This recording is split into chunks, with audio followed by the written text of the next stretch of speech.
I now have the pleasure of being joined by the composer and general director of the Detroit Opera House, Dr. David DiChiera.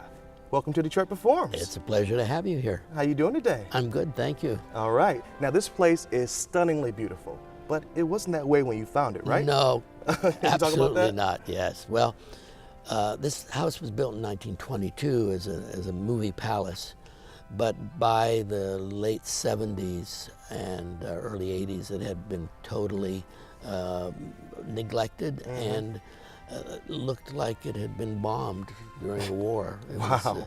And all of the plaster work had come down.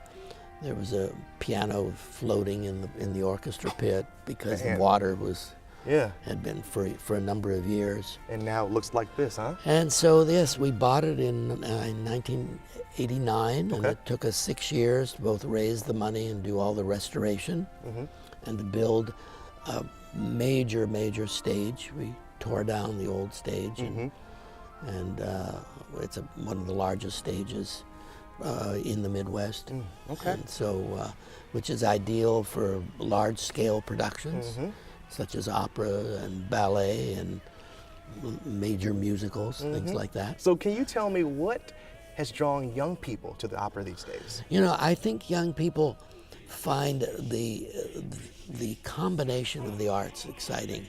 I mean, you go to a rock concert and what do you have? You know, you have lights and the sound, the feeling, everything. Yeah, absolutely. And you see that in opera.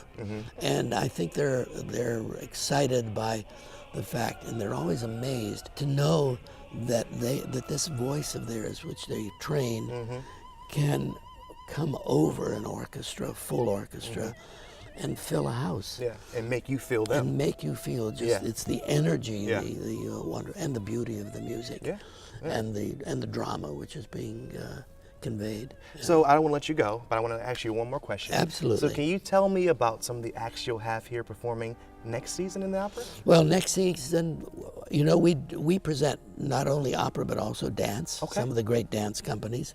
For example, Dance Theater of Harlem is coming back, and the Joffrey Ballet. And those companies will be here. In the opera, we're going to open with an opera by Wagner, one of the great German composers, called The Flying Dutchman. And then one of the great Italian operas called La Traviata, which most people that hear opera will recognize it. A lot of famous music in it. And then we do an American opera by a contemporary composer called A View from the Bridge, which is based on a famous American play. And then we finish with a big grand opera by Puccini called Turandot. Well, thank you so much, Dr. David DiChiera. We appreciate your insight into this building and its performances. It's been a pleasure. Thank you. Now let's take a look at some arts events happening this week around Detroit.